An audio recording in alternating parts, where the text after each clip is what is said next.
Good afternoon, Afro friends and family. Welcome to a new edition of Afro News at Noonish. This is the first edition of the year. Happy New Year, everyone.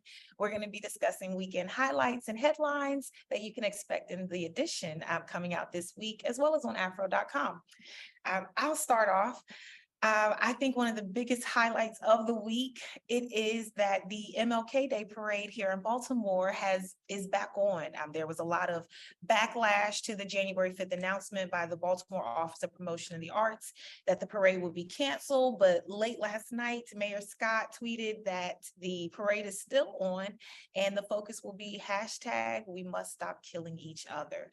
So I'm very excited. I will be at the parade doing some coverage, and I hope to see all of Baltimore out on Martin Luther King Jr. Boulevard. All right, we're going to kick it over to Nadia. Nadia, what do you have for us this week?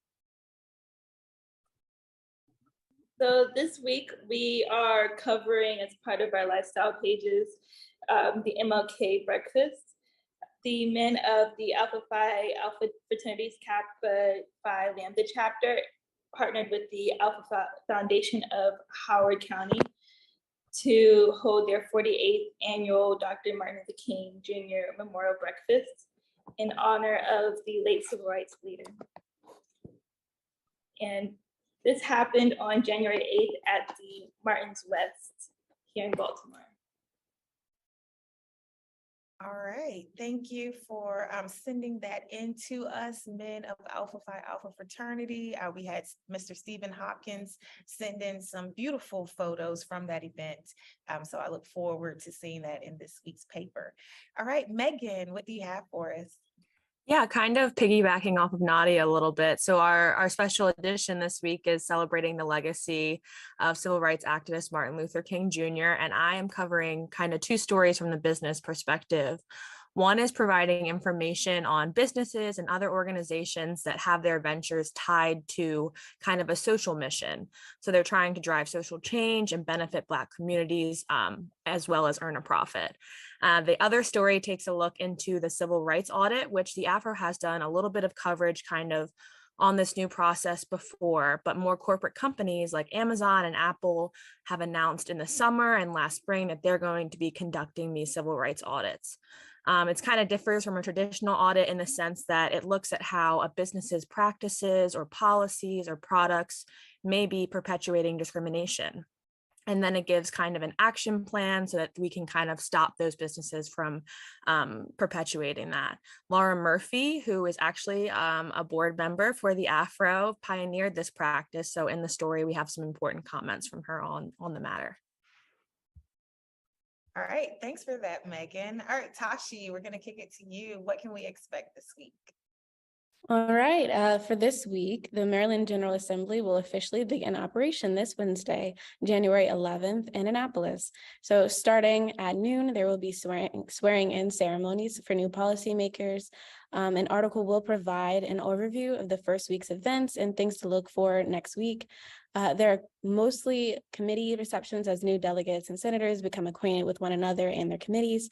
I will be covering content at Annapolis this session, January through April. So please feel free to email story ideas or tips that you may have or stories you would like to see us cover. And my email is tmcqueen@afro.com. All right. And last but not least, Reverend Bulware, what do you have for us? Thank you for joining today. Well, thank you for having me today.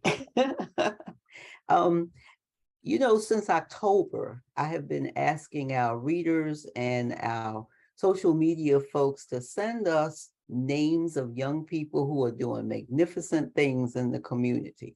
We call them change agents. We call them people who are saving the world one day at a time or one task at a time.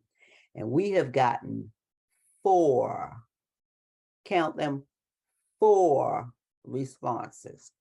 Now, people, we complain about our young people, all the negative things that they're doing. We complain and complain and complain. And why don't they do better? Come on. I know we've got young people out there doing all kinds of things. They are feeding the homeless. They are doing special projects in school. They're doing special projects in their churches. And the Afro is here to tell the story. We've been doing this project for 3 years now, and we have not gotten the kind of response that we're looking for. So we're going to keep nagging you all year long this time. We're not going to stop because a special edition is done. We want to hear about our young people all year long. Just send their name and their contact information to me at editor@afro.com.